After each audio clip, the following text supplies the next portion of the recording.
আকাশবাণী আগরতলা স্থানীয় সংবাদ পড়ছি সুমন ভট্টাচার্য।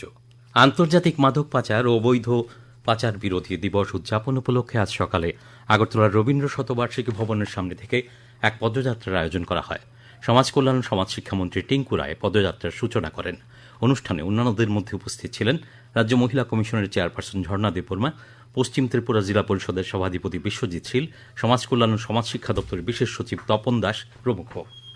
প্রধানমন্ত্রী নরেন্দ্র মোদী বলেছেন, পরিবর্তনশীল আন্তর্জাতিক প্রেক্ষাপটে নিরাপত্তা সহযোগিতা গভীরতর করতে এবং সন্ত্রাসবাদ ও সাইবার নিরাপত্তা থেকে শুরু করে উদীয়মান প্রযুক্তি পর্যন্ত অভিন্ন চ্যালেঞ্জগুলো মোকাবিলায় ব্রিক্সের একটি গুরুত্বপূর্ণ ভূমিকা রয়েছে। প্রধানমন্ত্রী মোদী গতকাল নয়াদিল্লিতে ব্রাজিল, রাশিয়া, ভারত, চীন এবং দক্ষিণ আফ্রিকাকে নিয়ে গঠিত ব্রিক্স দেশগুলোর জাতীয় নিরাপত্তা উপদেষ্টা এবং ঊর্ধ্বতন নিরাপত্তা কর্মকর্তাদের সঙ্গে সাক্ষাৎ করেন। পরে সামাজিক মাধ্যমে তিনি আরও উল্লেখ করেছেন, ভারতের ব্রিক্স সভাপতিত্ব বাস্তবসম্মত সহযোগিতাকে এগিয়ে নিয়ে যেতে সচেষ্ট হবে। রাষ্ট্রপতি ভবনে পদ্ম পুরস্কার প্রদানের দ্বিতীয় পর্ব সিভিল ইনভেস্টিচার সেরিমনি 2 অনুষ্ঠানে রাষ্ট্রপতি দ্রৌপদী মুর্মু গতকাল বিভিন্ন ক্ষেত্রে অসামান্য অবদানের স্বীকৃতিস্বরূপ পদ্ম পুরস্কার তুলে দেন। এবার প্রজাতন্ত্র দিবস উপলক্ষে মোট 131টি পদ্ম পুরস্কার ঘোষণা করা হয়েছিল। এর মধ্যে 5টি পদ্মবিভূষণ, 13টি পদ্মভূষণ এবং 113টি পদ্মশ্রী। দ্বিতীয় পর্বের অনুষ্ঠানে মোট 65 জন বিশিষ্ট ব্যক্তিকে সম্মানিত করা হয়। প্রধানমন্ত্রী নরেন্দ্র মোদী বলেছেন, শ্যামাপ্রসাদের অটল প্রত্যয়, সাহসিকতা এবং জাতীয় স্বার্থের প্রতি নিষ্ঠা বর্তমান প্রজন্মকেও অনুপ্রাণিত করে চলেছে। ভারত কেশরী ড শ্যামাপ্রসাদ মুখোপাধ্যায়ের বলিদান দিবসে শ্রদ্ধা জানিয়ে গতকাল তিনি সামাজিক মাধ্যমে কথা বলেন। প্রধানমন্ত্রী শ্যামাপ্রসাদ মুখোপাধ্যায়ের আদর্শ অনুসরণ করে একটি শক্তিশালী ও বিকশিত ভারত গড়ে তোলার অঙ্গীকার পুনর্ব্যক্ত করেন।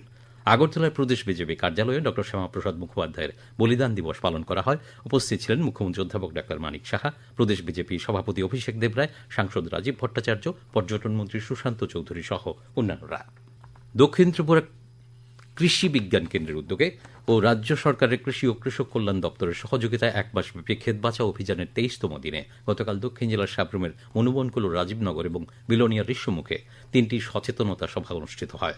দক্ষিণ জেলা কৃষি বিজ্ঞান কেন্দ্রের বিষয়ে বিশেষজ্ঞ ড নেহা কুমারী মণ্ডল, সাতচাঁদ পঞ্চায়েত সমিতির চেয়ারম্যান প্রভাষচন্দ্র রোদ সহ কৃষকরা কর্মসূচিগুলিতে অংশগ্রহণ করেন। প্রধানমন্ত্রী নরেন্দ্র মোদী আগামী 28 জুন রবিবার সকাল 11টায় আকাশবাণীর মন কি বাত অনুষ্ঠানে দেশ বিদেশের জনগণের সঙ্গে মত বিনিময় করবেন। এটি হবে মন কি বাতের 135তম পর্ব। প্রধানমন্ত্রী জনগণকে তাদের সুচিন্তিত চিন্তাভাবনা মন কি বাতে জানানোর আহ্বান জানিয়েছেন। মাইগভ ওপেন ফোরামে এবং নমো অ্যাপ এ জনগণ তাদের মতামত পাঠাতে পারবেন। এছাড়াও টোল ফ্রি নাম্বার 1800117800 নম্বরে কল করে হিন্দি বা ইংরেজিতে মতামত রেকর্ড করানো যাবে। ফোন লাইন এই মাসের 26 তারিখ পর্যন্ত খোলা থাকবে। এছাড়াও 1922 নম্বরে মিস কল দিয়েও লিঙ্ক পাওয়া যাবে, তাতেও SMS করা যাবে। টিবি মুক্ত ভারত অভিযানে পশ্চিম জেলার 3টি জায়গায় গতকাল রোগ নির্ণয়ের জন্য স্ক্রিনিং করা হয়েছে। জিরানিয়া, মোহনপুর এবং ডুকলি এলাকায় 3টি শিবিরে টিবি রোগী শনাক্ত করতে স্ক্রিনিংয়ে মানুষের ব্যাপক অংশগ্রহণ ছিল।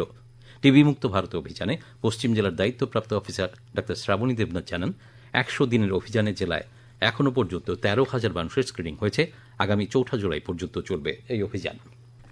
ত্রিপুরা ক্রিকেট অ্যাসোসিয়েশনের পরিচালনায় মেয়েদের ঘরোয়া টি-20 ক্রিকেটের আসর গতকাল থেকে আগরতলায় শুরু হয়েছে। উদ্বোধনী দিনে 4টি খেলা হয়।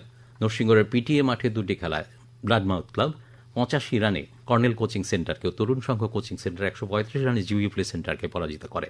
এদিকে এমবিপি স্টেডিয়ামে 2টি খেলায় এগিয়ে চলো সংঘ 149 রানে ইউনাইটেড বিএসটিকে এবং মৌচাক ক্লাব 8 উইকেটে ক্রিকেট অনুরাগী কোচিং সেন্টারকে হারিয়ে দেয়।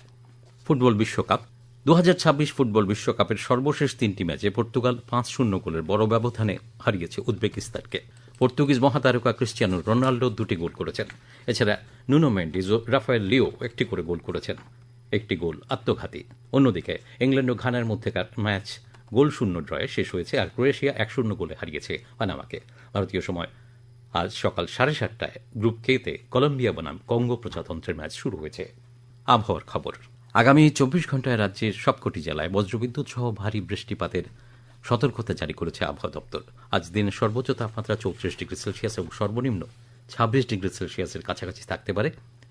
ভোরে সর্বনিম্ন তাপমাত্রা ছিল 26.7 ডিগ্রি সেলসিয়াস। স্থানীয় সংবাদ এখনকার মতো শেষ হল। পরবর্তী বাংলা স্থানীয় সংবাদ প্রচারিত হবে সন্ধ্যে 7:55